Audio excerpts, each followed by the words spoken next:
Bonjour peuple de Dieu, bonjour frères et sœurs. Ça va faire quelques jours, une semaine peut-être que je n'ai pas fait de vidéo. Il y avait beaucoup de choses à dire. J'étais en prière, j'étais en jeûne et, euh, et c'est pour ça que je n'ai pas pu. C'était impossible. Cette fois-ci, il m'était impossible d'entendre du Saint-Esprit et de vous parler directement. Je devais vraiment recevoir ce que je devais recevoir et pouvoir être capable de faire ceci. Le monde est en train de bouger à une très grande vitesse. Nous sommes, prophétiquement parlant, dans un endroit qui est... Où, si on était dans une salle d'orchestre, dans si on avait une bande philharmonique ou symphonique, tous les instruments sont en train de jouer en ce moment. Tous. Il y a beaucoup de voix qui sont en train de parler. Il y a beaucoup d'évangiles qui sont en train d'être disséminés. Il y a beaucoup de dieux qui sont en train de se battre pour pouvoir avoir la primeur et la suprématie. On doit parler de moi, on doit parler de moi. Il y a, il y a beaucoup de dieux dont on a entendu parler dans la Bible, dans les classes d'histoire anciennes, quand on était à l'école, à l'université, et on voit des cultes qui sont en train de revenir. Je lisais il y a 2 ou 3 jours que le dieu Thor, Dieu avec un petit D, Thor, celui qui est même dans les Marvel Comics, il a des temples maintenant en Europe de l'Est et qu'il y a des groupes de personnes qui le suivent, qui l'adorent et qui lui élèvent le culte. Il y a le dieu Loki qui est le frère adoptif de Thor. Et alors le problème qui est là, c'est que nous les voyons dans les films, ils sont mignons, ils sont adorables, on les humanise et on croit qu'ils sont comme des êtres humains, comme nous tous. Et ce n'est pas aussi mauvais de parler et de citer leur nom. Mais c'est tout un culte qu'on est en train de leur rendre. Donc quand vous observez tout ça, quand vous regardez comment le monde est en train d'être et de devenir, parce qu'on est en train d'aller quelque part. On bouge, oui, on est en train d'aller quelque part. C'est le moment de prier, c'est le moment de jeûner, c'est le moment de s'aligner avec Dieu, se mettre en ordre, savoir qui est votre Dieu, et c'est ainsi que nous allons avoir une victoire. Cela étant dit, je voulais parler de mon Dieu à moi. Le Dieu avec le grand D, le Dieu créateur, le propriétaire, le gardien de l'univers. C'est de ce Dieu-là que je voulais parler. Ce Dieu qui nous a tellement aimés qu'il a envoyé son Fils unique, Jésus-Christ, qui est venu mourir sur la croix pour nous. Et il est venu mourir et ceux qui croient en lui ne périront pas mais auront la vie sauve. Jean 3,16 nous dit cela. Ce Dieu le Fils, il est vraiment une pierre d'achoppement. Ce Dieu le Fils est le Dieu qui fait la différence. Il est la différence qui fait la différence. Il est le Dieu unique, il est le Dieu qui, quand on le voit lui, on voit le Père. Il a été envoyé par le Père et il est reparti, il est assis à la droite de notre Père. Il nous a laissé Dieu, le Saint-Esprit, l'Esprit de vérité. La foi est en train Beaucoup de personnes ont perdu leur foi. Beaucoup de personnes n'ont plus de foi. Beaucoup de personnes ont quitté l'Église pour aller dans le monde. Beaucoup de personnes ont quitté la terre promise pour retourner en Égypte et même à Babylone. Donc, nous avons tout ça ici, là, maintenant. Et avec ce jeûne que j'ai fait, j'ai été exposée à une qualité d'ennemi. J'ai été exposée à un mal qui était vieux de 100 ans.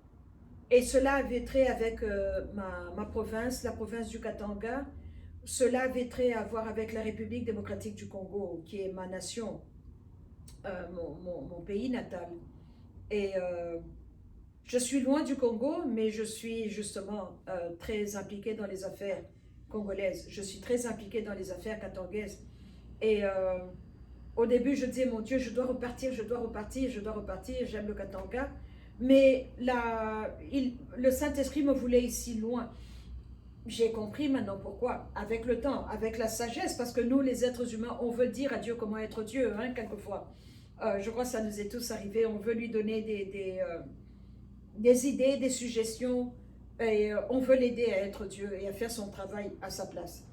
Et, mais si moi je suis loin, comme je suis loin à des milliers, des millions de kilomètres à la côte ouest des États-Unis, mais quand je regarde maintenant le continent africain et que je regarde le Congo, que je regarde le Katanga, j'ai une vue comme un sniper dans les SWAT teams, quelqu'un qui va en haut pour mieux, qui va loin pour mieux combattre l'ennemi. Il y a des ennemis qui sont sur le terrain, qui font le corps à corps avec le mal qui est là. On a plusieurs qualités d'ennemis.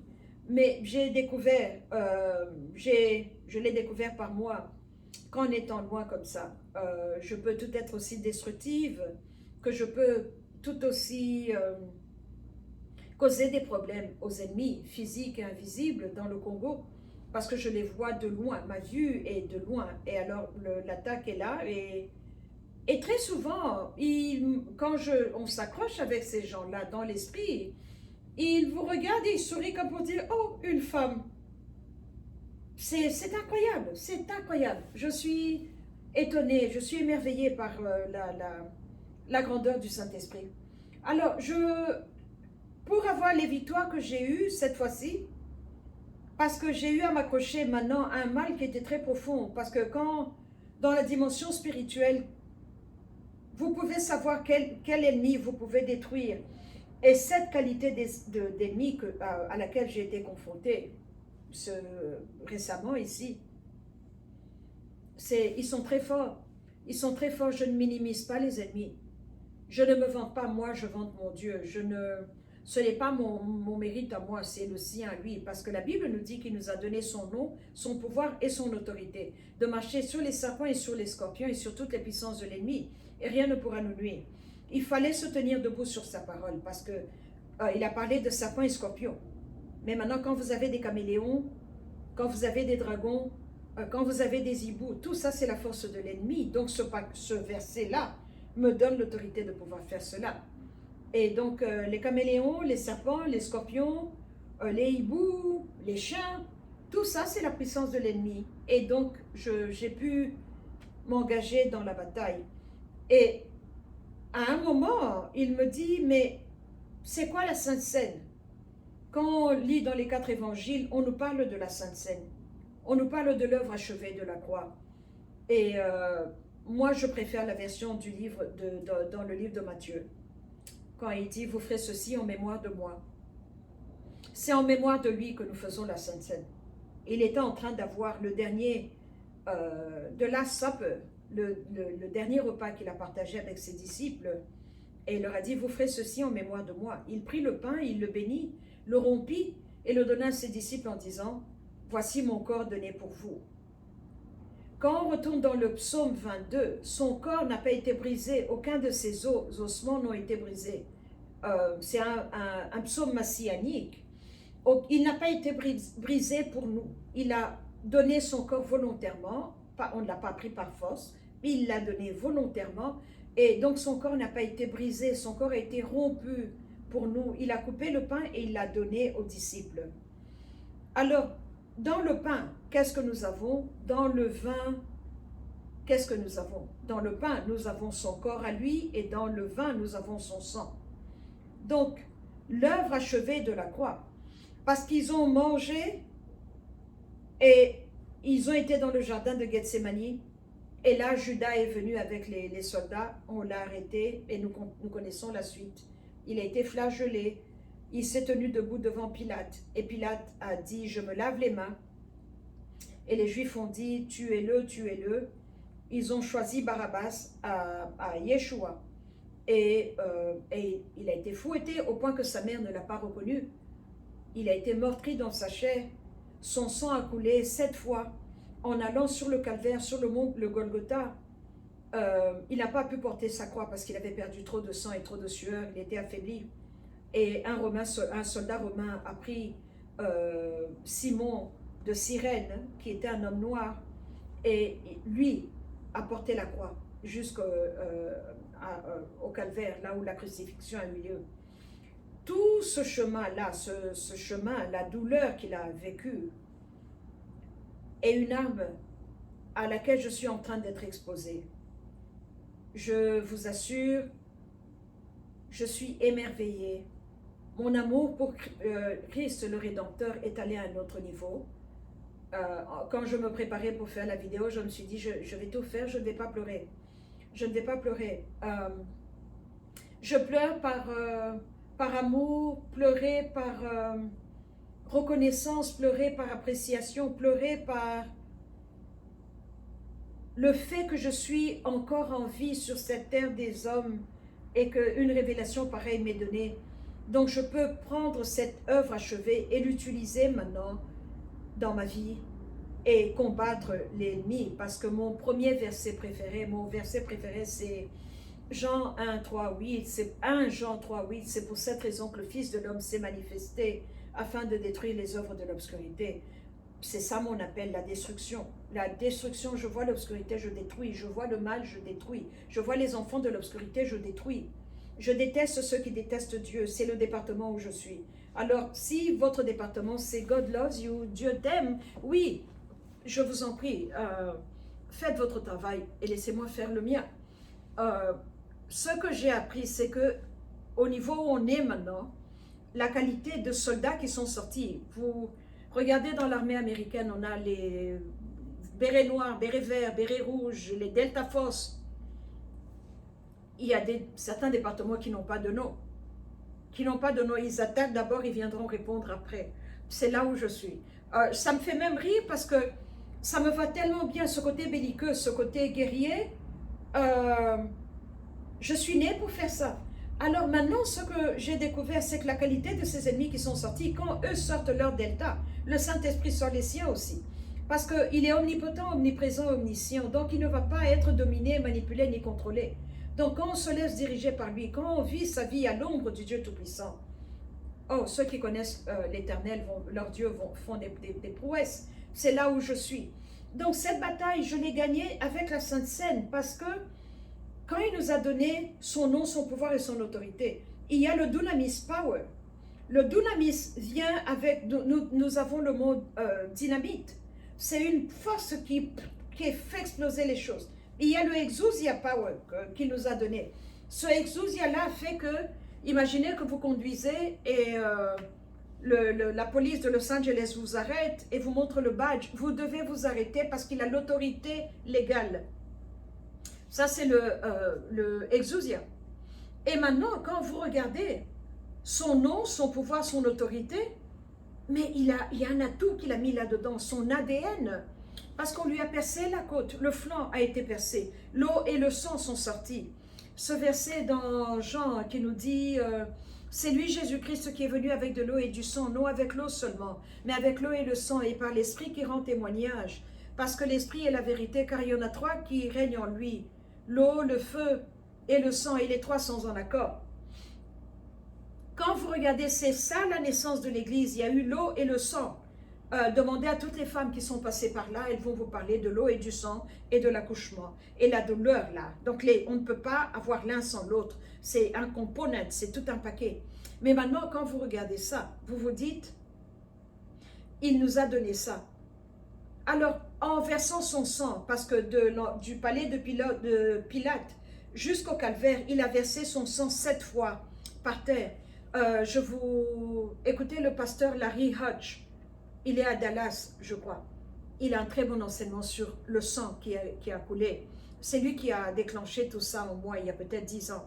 Mais l'avantage qui est là, c'est que son sang, il nous a donné son ADN. Alors, que je vous donne un exemple concret pour ne pas aller trop loin, parce que je peux vous parler pendant 4 heures de ça. Quand vous avez une famille où le diabète est le problème, chaque génération, il y a des gens qui viennent, qui ont le diabète, qui sont attaqués. Vous vous accoutumez à ça. Le docteur vous dit, vous êtes diabétique, c'est une maladie chronique, c'est une maladie chronique. On vous interviewe, on vous pose des questions sur votre histoire médicale et vous leur expliquez, on vous dit, voilà, préparez-vous, vous serez diabétique, préparez-vous. On vous matraque, mais whose report are you going to believe? qui est-ce que vous allez croire? Retournons dans le livre d'Ésaïe, quand il nous dit, dans cette ville-là, ils ne diront pas, on est malade. Ils ne diront pas, on est pauvre. Alors, l'avantage d'avoir Christ comme bon berger, l'avantage d'être à l'ombre du Dieu Tout-Puissant est que, quand vous êtes une famille attaquée par cet exemple que je vous donne, le diabète, vous pouvez prier et dire, Seigneur, le diabète est entré parce qu'il y a eu un acte d'iniquité, il y a eu une transgression qui a eu lieu et un démon est entré. Et parce que personne n'a prié, la Bible nous dit prier sans cesse, personne n'a prié, le démon s'est assis, il a pris une chaise. C'était une chaise et il en a fait un trône. Et maintenant il commence à attaquer, il devient un esprit familier, il attaque la famille, il attaque chaque génération, il rend malade, il vous détruit, il est là, il est le destructeur de vos corps, il est le destructeur de vos santé, de votre bien-être. Alors quand vous êtes malade, vous ne pouvez pas bien prier, quand vous êtes malade, vous ne pouvez pas jeûner, votre moral est bas et il n'y a pas la joie de vivre ni l'expectation d'une victoire ou de voir la bonté de Dieu sur la terre des vivants. Alors, ce que Christ vient faire avec l'œuvre achevée de la croix, quand vous êtes en Christ, quand vous le prenez au sérieux, quand vous êtes en lui, ce que je vous dis, c'est pour les personnes sérieuses avec leur foi. Vous ne devez pas faire la drogue et venir faire ceci. Vous ne devez pas être une prostituée et venir faire ce que je fais, ce que je vous dis. Ce qu'il m'a dit est ceci. Alors quand quelqu'un, donc une famille est attaquée par le diabète, refuse le diabète parce que l'œuvre merveilleuse de la croix a vaincu. C'est pour cela que nous retournons à Ésaïe 53. Cependant, ce sont nos souffrances qu'il a portées. C'est de nos douleurs qu'il s'est chargé. Et nous l'avons considéré comme puni, frappé de Dieu et humilié. Mais il était blessé pour nos péchés, brisé pour nos iniquités. Et le châtiment qui nous donne la paix est tombé sur sa tête. C'est par ses meurtrissures que nous sommes guéris. Alors quand vous clamez la guérison comme étant vôtre, vous commencez à prier en faisant la Sainte Seine, en ayant le pain et le vin, en ayant son corps et son sang. Avec le pain, vous déclarez, vous dites, je reçois le pain, le corps de Christ en moi. Parce que c'est là où il y a eu ce qu'on appelle the great exchange. Il nous a donné ce qui était à lui et nous on lui donne ce qui est à nous. Donc les maladies, donnez-les à Jésus et arrêtez de dire mon diabète, mon hypertension, ma crise de nerfs, mon problème de cœur, mes problèmes de pied. Non, vous n'êtes plus malade parce que vous avez donné à Christ. Alors laissez-le maintenant prendre le paquet parce que vous le lui avez donné et recevez son paquet à lui. Il y a donc donner et recevoir. Mais maintenant, retournons à l'exemple du diabète. Quand vous priez, quand vous faites la Sainte Seine, vous dites Saint-Esprit, Seigneur Jésus, je viens couper la séquence de mon ADN parce qu'on a vu que l'ADN est en spirale. Il y a 2 cordes en spirale avec les aminoacides qui nous disent gataka, gataka, gataka. Chaque séquence a un nom. Je suis en train d'étudier l'ADN pour l'instant et je ne suis pas biologiste, je ne suis pas dans les études des gènes et tout, mais là où on se rencontre, c'est que l'aspect spirituel et l'aspect physique se rencontrent là. Alors, ce que Christ nous a donné est merveilleux. Vous pouvez lui dire, Seigneur Jésus, parce que je suis à toi, tu es à moi. Je viens refuser, je viens dans mon ADN, de la même façon dont quelqu'un utilise le CRISPR. C'est un programme où on prend votre ADN, on coupe les séquences qui sont malades, on les enlève et on va y mettre quelque chose d'autre. Ce quelque chose d'autre, c'est l'ADN de Christ. Alors, vous prenez l'ADN de Christ, vous le mettez là. Vous le mettez là et vous dites, l'ADN de Christ est pur, complet, normal, il n'y a pas de maladie, il n'y a pas de problème. Je prends la séquence de Christ, je la mets là où j'ai enlevé la mienne qui était malade. Alors, la séquence de Christ entre et elle se recolle et elle me régénère. Je plaide le sang de Jésus dans mon ADN parce que c'est un sang qui ne perdra jamais de sa puissance. C'est un sang qui est pur, c'est un sang qui est notre médicament, c'est un sang qui pourvoit vos besoins quand vous êtes pauvre, c'est un sang qui essuie les larmes quand vous êtes malade et c'est un sang qui vous donne la victoire sur le champ de bataille. Maintenant, l'exemple de l'ADN, c'est pour la maladie. Mais maintenant, prenons l'ADN dans la guerre spirituelle. C'est là où moi j'ai été exposée à l'ADN. Avec l'ADN de Christ, je suis une nouvelle créature. Donc, avec l'ADN de Christ, je peux regarder dans ma famille, je retourne dans mon passé Et je déclare que je retourne jusqu'à Adam, là où Adam et moi on se rencontrent. Je viens faire entrer l'ADN de Christ. Que l'ADN de Christ entre et nettoie. Enlève les briques sales. On verse le sang de Jésus, on les remplace par des briques de droiture. Parce que notre droiture vient de lui. L'œuvre achevée nous donne la droiture. L'œuvre achevée nous met en ordre avec Dieu. L'œuvre achevée nous ramène là où le premier Adam a abîmé et le deuxième Adam répare. Alors l'ADN fait que, puisque je suis en Christ, puisque je me suis donné en lui, à lui et il est à moi, il est en moi, je suis en lui, il est assis à la droite de notre Père, il m'a élevé avec lui parce que je crois en lui. Donc je prends son ADN, je le pousse dans ma lignée, dans mon ascendance, et mon ADN détruit tous les complots sataniques, toutes les prophéties démoniaques, tous les accords qui ont été signés entre Satan et mes ancêtres. Et on arrive maintenant là où mon ami Jérémie nous dit, en ces jours-là, on ne dira plus les pères ont mangé des raisins verts et les dents des enfants n'ont été agacées. Je n'étais pas là quand mes ancêtres ont mangé des raisins verts, je n'étais pas là quand il y a eu des contrats sataniques. Tout ce que je sais, c'est que je connais celui qui répare. Alors je viens faire appel à lui et je lui demande de réparer mon sang, de réparer ma lignée sanguine. Alors non seulement il va, parce que le temps est à lui, il va là où Adam et moi on se rencontrent, mais il me ramène maintenant, je réclame les 50 générations en dessous de moi.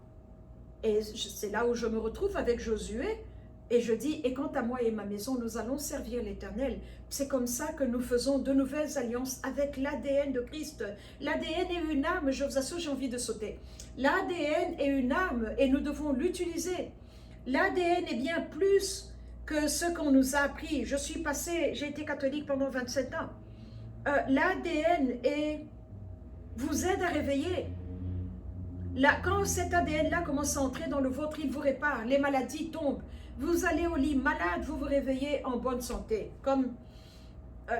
Vous êtes comme un petit dynamo, comme ça, comme une batterie, c'est incroyable. Voilà ce que l'ADN fait. Alors quand vous êtes attaqué et qu'on vous a vendu par les générations précédentes, vous pouvez utiliser l'ADN de Christ qui vous reconnaît à l'œuvre merveilleuse de la croix parce que lui, il vous a racheté. Donc les anciens propriétaires ne comptent plus. Par ses meurtrissures, nous sommes guéris. Par ses meurtrissures, il m'a racheté. Donc je me colle à ses meurtrissures et maintenant je me mets à l'ombre du Dieu Tout-Puissant et c'est lui qui se bat contre ces... J'ai vu de ces démons qui ont des couronnes avec des pierres précieuses et j'étais étonnée. Je suis gémologue. Je regardais, je me disais comment est-ce que la couronne tient. Il a 3 cornes, mais comment est-ce que la couronne tient? C'est ce genre cette qualité d'ennemis qui sont en train de sortir là maintenant. Donc, l'ADN de Christ est une arme, l'ADN de Christ est à nous. Quand vous êtes à lui, il est à vous. Et voilà ce que l'ADN fait. L'ADN vous nettoie, l'ADN vous répare. Alors, si vous étiez combattu avec des idées d'attraction, vous êtes un homme et vous êtes attiré par un homme, l'ADN vous remet en ordre. Vous êtes un homme de Dieu. Si vous êtes une femme, vous êtes attiré par des femmes, l'ADN de Christ vous remet en ordre. Vous devenez une femme normale, l'esprit, l'âme et le corps. Vous êtes une femme. Vos enfants sont malades, ils ne sont malades, je parle de la tête, hein, qui sont challenged à l'école, leurs points ne sont pas bien. Nettoyez leur ADN. Toutes ces saletés qu'on nous a mis dans les vaccins, quand on nous dit que les garçons noirs sont attaqués par l'autisme, les enfants noirs sont plus combattus par le mercure qui est dans le vaccin. L'ADN de Christ peut réparer cela. L'ADN enlève les poisons physiques, les poisons spirituels, les poisons naturels. Je n'ai pas encore trouvé une situation qui dépasse Christ, là où Christ dit « Oh, je ne peux pas. Je n'ai pas encore vu. Je n'ai pas encore vu. » C'est pour cela que mon espérance est en lui, ma foi est en lui, mes yeux sont rivés sur lui. Il est mon tout dans tout. Je commence ma journée, c'est avec lui. Il est la dernière personne à qui je parle quand je dors.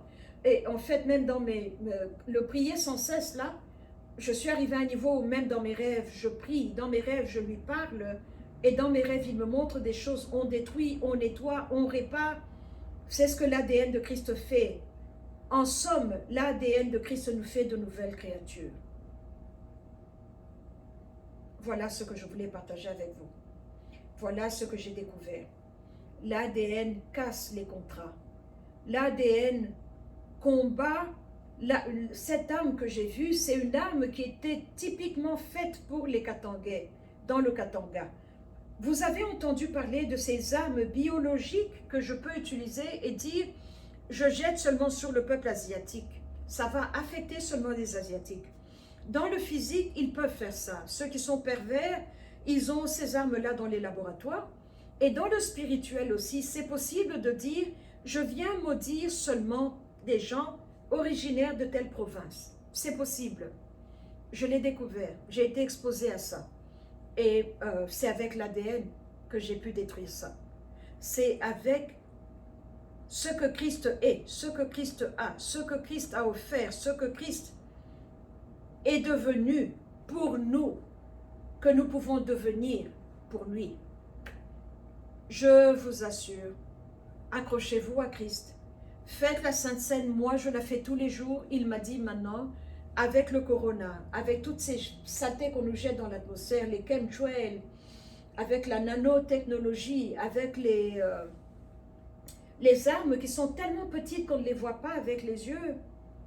L'ADN de Christ, le sang de Christ fait cela. Je fais la Sainte Seine tous les jours. Pour moi, mon temps idéal, c'est la nuit. Et 9h30, on prie avec mon fils et on fait la Sainte Seine. Et c'est comme ça que je détruis. Donc l'ADN est une arme pour ceux qui savent comment l'utiliser.